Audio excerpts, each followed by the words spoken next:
Hi, I'm Jeffrey, and this is AutoAlchemy, the intersection between typology and self-growth. What if I told you that before the Myers-Briggs type indicator, and way before the 16 personalities, there was already a Jungian type test? What would you think about that? Would you be like mind blown? Because I was.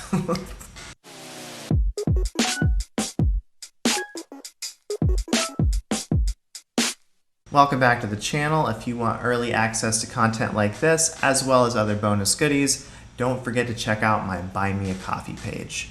Anyway, in today's video, we're going to be taking the Gray-Wheelwright Test. So on my channel, I very often talk about personality type. Duh! And for most people, their gateway into personality type is the MBTI, or perhaps the 16 personalities test, which is derivative of the MBTI, but a little more inspired by the Big Five, blah, blah, blah, blah. Who cares? In any case, the Myers-Briggs type indicator is supposed to be a way of accessing or discovering your Jungian psychological type. So, the psychiatrist Carl Jung wrote a book called Psychological Types, and in that book, he provided some lengthy descriptions of the types, but he didn't really give readers a way of determining if they belonged to a particular type or not. So that's the problem that the MBTI is attempting to solve. And on my channel, I very often criticized the MBTI as well as some of its derivatives. Well, for a number of reasons that I won't really get into. You can watch the other content if you want to. But suffice to say, I'd already heard about the Gray-Wheelwright test in some abstract, foggy way. I did not realize that the Gray-Wheelwright test existed before the Myers-Briggs type indicator. So it's the OG when it comes to trying to identify your Jungian personality type. I thought that was interesting. Like, why are we not discussing this? Maybe this test is better than the MBTI, or maybe it's not, and maybe that's why we don't discuss it. In any case, today I'm going to be taking a modified version of the Gray-Wheelwright test. I'll put a link to the test down in the description, and you guys can take it. Tell me what you received. Does it line up with your perceived type? Does it line up with results you get from other tests? IDK. Let's find out. Obviously, I don't know yet. Sometimes I talk just to fill the void. It's not recommended. All right. Social setting, do you prefer to talk or listen? I think I want to say listen, not because I find it inherently appealing to listen to people, but because I think that's the best strategy for quickly getting out of a conversation. And I don't normally want to talk to random people. I don't normally want to be in social settings. So yeah, I'm going to just be listening as a tactic to escape the situation as soon as possible. But if you start talking, then you give them material to work with, and then you get the back and forth, and it's a lot, right? I would rather be in my laboratory of logic and and creativity, and yeah, like working on something like this video. If I'm at a party or a social setting, I can't make videos like this. So I'm going to listen to get out of that party ASAP. In viewing a problem, do you try to measure, count, or define it, or look at its background features? I guess I don't really have that level of granularity when I'm looking at a problem. I think I try to take more of a bird's eye view, and I think that's synonymous with looking at the background features if I understand what the question's getting at.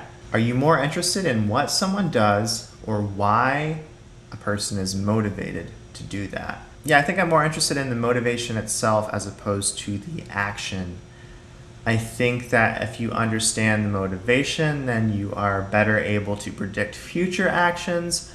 I feel this way too about, judging people on the basis of the consequences versus the intentions. If someone has good intentions, but they do something that leads to bad consequences, then at the very least, if you can logically appeal to their good intentions and show them where they're going off the rails, then in the future, those consequences won't be there because their intentions will override any sense of personal stakes or ego getting in the way. I hope so anyway. That's what I tell myself. Is your nature more to categorize life by thoughts or feelings? Definitely categorize life by thoughts. I'm not even sure what it would mean to categorize life by feelings. Unless, of course, you're referring to the Atlas of Emotions, which I believe was a collaboration between some psychologist, maybe Paul Ekman, and the Dalai Lama. That's one interesting way of doing it, but in any case, I didn't create that Atlas of Emotion. Are your opinions, decisions, or judgments based upon some logical principle or category, your own or society's values? Well, I can see what this one's getting at.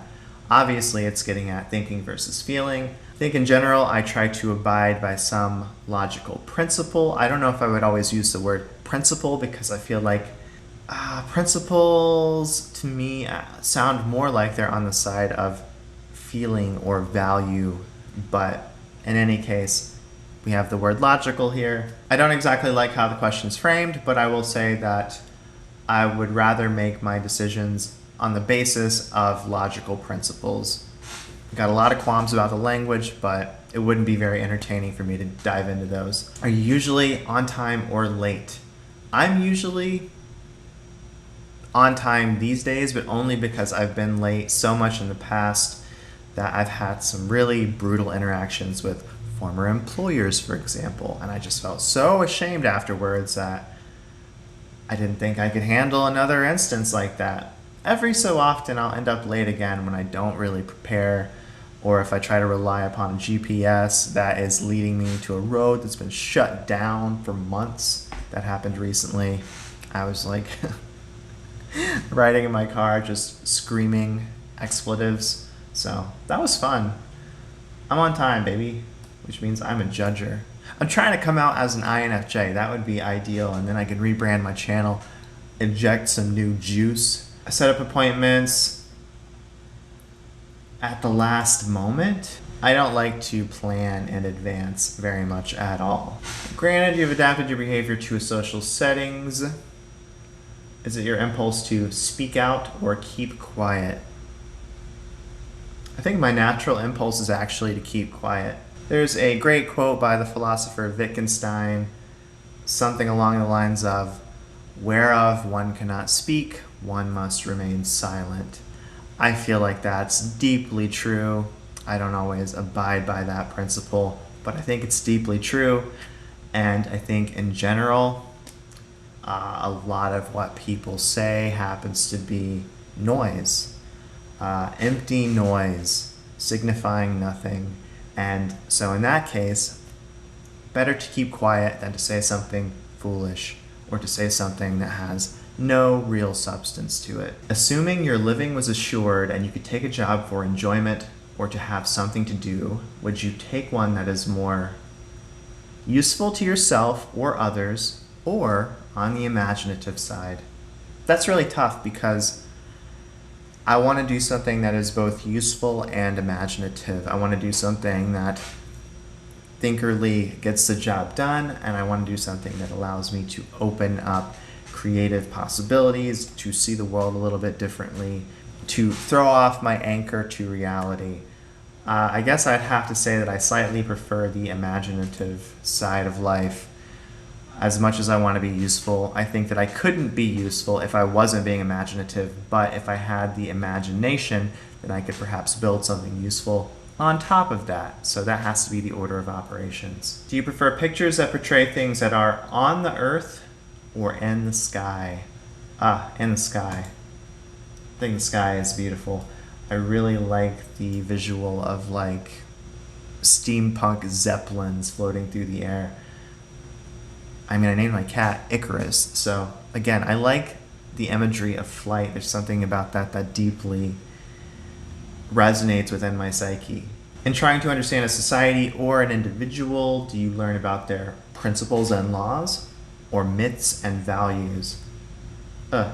Again, I gotta nitpick the language. I don't like the word principles, in this case being so tightly linked with thinking or logic. I think a principle can be just as grounded in value, in emotion, in the feeling side of life. So I think that's a little bit silly. And so in this case, I'm actually going to answer in the way that is contrary to stereotype, because I don't care about laws. Oh my God, that is so dull. That is so boring. At least with mythology, you have wonderful stories, stories that tickle the, tickle humans in the deepest, most instinctual, archetypal places of their souls. Yeah, I think primarily because I'm interested in mythology, I'm going to answer that way. In forming an opinion of someone, do you pay more attention to the words they say or what you believe is in their heart? I think I'm trying to look to what I believe is in their heart. I think. Oh my God, 70 questions. I'm going to have to pick up the pace.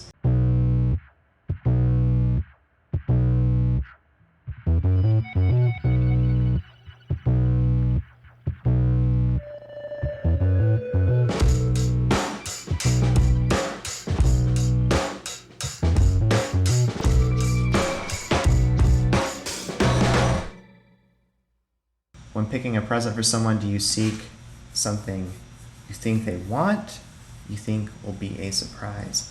What a dumb question.